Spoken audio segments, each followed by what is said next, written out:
अस्सलामुअलैकुम गर्ल्स, कैसी हैं आप सब। आज हम आपके लिए नया चैप्टर स्टार्ट कर रहे हैं। The name of the chapter is the scalars and vectors.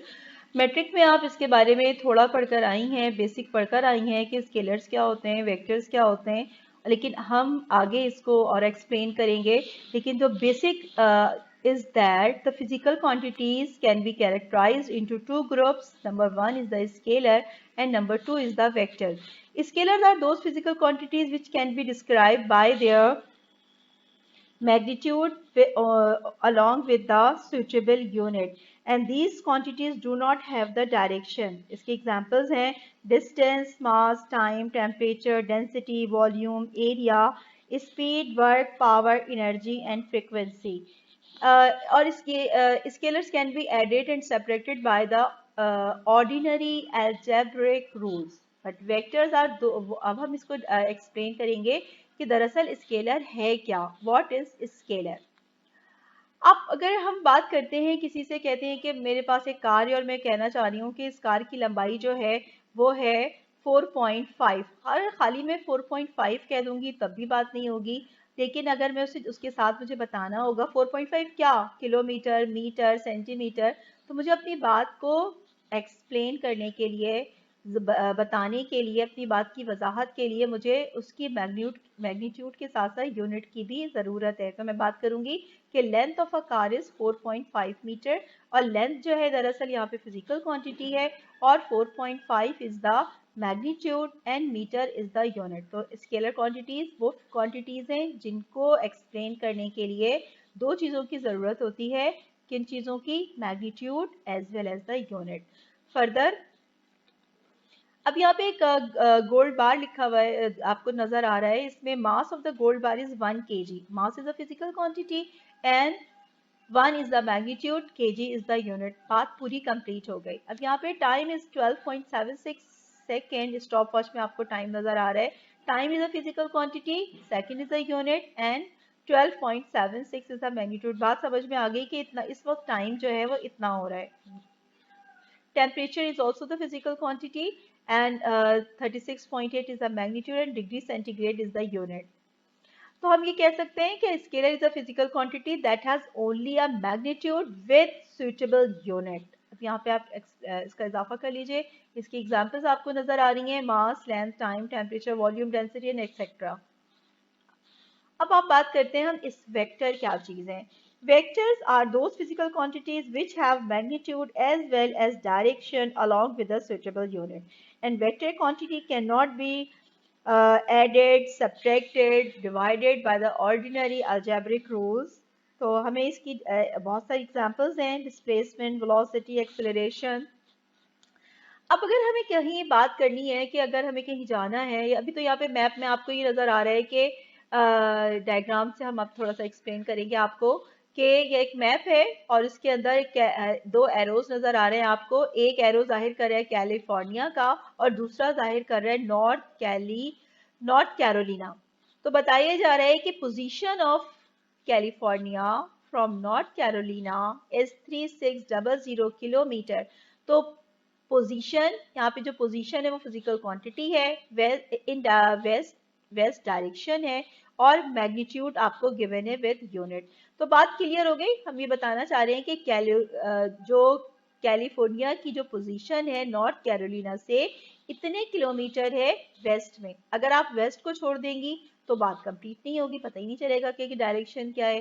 तो इसी तरीके से अगर आप किसी शॉपकीपर के पास जाते हैं और आपको कोई चीज़ लेनी होती है तो आप उससे कहते हैं please give me 2 kg sugar, तो 2 kg शुगर, हाँ 2 kg शुगर, तो बात तो समझ में, उस वो आपको 2 kg दे देगा, लेकिन आपको डायरेक्शन की जरूरत नहीं होगी इसके अंदर। भाई शुगर में डायरेक्शन की क्या, अब बात समझ में आई आपको कि स्केलर्स एंड वेक्टर्स को किस चीज को डिस्क्रिमिनेट कर रहा है कि वेक्टर के लिए डायरेक्शन की जरूरत है और स्केलर की डायरेक्शन की जरूरत नहीं है। अब हम देख रहे हैं कि यहाँ पे displacement from USA to China is 11,600 kilometre in east. यहाँ पे डिस्प्लेसमेंट एक फिजिकल क्वांटिटी है, east is a direction and magnitude is here 11,600 और किलोमीटर इज अ यूनिट। तो यूएसए और चाइना के दरमियानी फासला जो है वो कितना हो गया, इतना हो गया। स्टार्ट करूँ? नाउ तो डेफिनेशन क्या हो गई? A vector is a physical quantity that has both a magnitude and the direction. उसकी एग्जांपल्स आपको नजर आ रही हैं, position, displacement, velocity, acceleration, momentum and force. अब देखिए वेक्टर को जाहिर कैसे करते हैं, आप ये मैट्रिक में भी पढ़कर आएंगे। अब यहाँ पर आपको एरो शो हो रहा है कि ये A B is an arrow. Vector को हमेशा हम एरो से जाहिर करते हैं, और यहाँ पे जो A B is the magnitude, B is the head and A is the tail, और ये थीटा इज द डायरेक्शन। और ये जो डॉटेड लाइन शो कर रहे हैं ये आपको एक्स एक्सिस से। तो जब भी हम किसी भी वेक्टर को जाहिर करते हैं तो अलोंग द एक्स एक्सिस और along the Y axis vector को आप बगैर इस डायरेक्शन के शो नहीं कर सकते। तो symbolically it is represented as A B. अब यहाँ पे डिफरेंट आपको वेक्टर्स नजर आ रहे हैं। एक है वेक्टर ए, एक वेक्टर बी और एक वेक्टर पी। तो ये आपको किससे जाहिर कर रहे हैं? एरो से जाहिर कर रहे हैं यहाँ पे। Some vector quantities are presented by their respective symbols with an arrow above it। तो आपको यहाँ पे नजर आ रहा है पोजीशन लिखा, उसको आर कैप से जाहिर कर रहे हैं, आर हेड, आर के ऊपर एक छोटा सा एरो नजर आ रहा है आपको। इस तरह वेलोसिटी वेक्टर पे छोटा सा एरो नजर आ रहा है। तो जब भी एरो नजर आएगा आप समझ जाइए कि ये एक वेक्टर क्वांटिटी है। अब वेक्टर की टाइप्स, क्या क्या वेक्टर्स की टाइप्स है? Parallel vector. Two vectors are said to be parallel vectors if they have same direction. यानी कि पैरेलल का मतलब है कि दोनों एक साथ साथ वाक़ होना। ए और बी आप देख रहे हैं कि दोनों की डायरेक्शन सेम है, तो याद द पैरेलल वेक्टर। इसी तरीके से पी और क्यू की डायरेक्शन सेम थी, तो वो भी क्या थे? Parallel vector. अब यहाँ पे two parallel vector, second type है इसकी equal vector. Two parallel vector are said to be equal vectors if they have same magnitude. आप देख रहे हैं कि दो पैरेलल वेक्टर जो के इक्वल कब होते हैं? अगर उनकी मैग्नीट्यूड क्या होगी? सेम। आप देख रहे हैं कि ए को रेड से जाहिर किया गया है, बी को ग्रीन से जाहिर किया गया है। तो ए जो है वो किसके बराबर है? बी के बराबर। इसी तरह पी को ब्लू से जाहिर किया गया है, क्यू को जो है वो ब्राउन से जाहिर किया गया। तो दोनों की क्या है? डायरेक्शन सेम है, मैग्नीट्यूड सेम है, तो these are the equal vectors.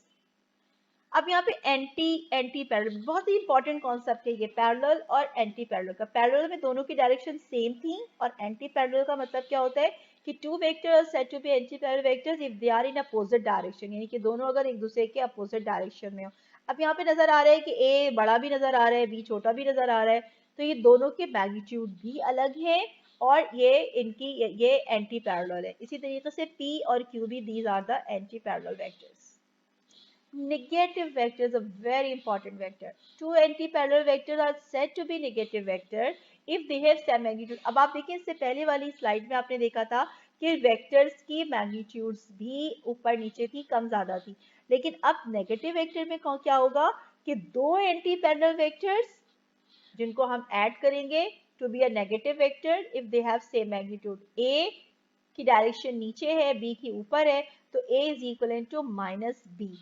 इसी तरीके से P और Q, P is equivalent to minus Q. These are negative vector, a vector whose magnitude is same as that of A but has the opposite in direction.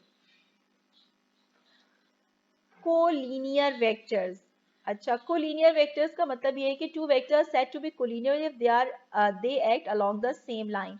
यानी कि दो vectors जो कि एक ही लाइन में हो तो उनको क्या कहते हैं? कोलिनियर।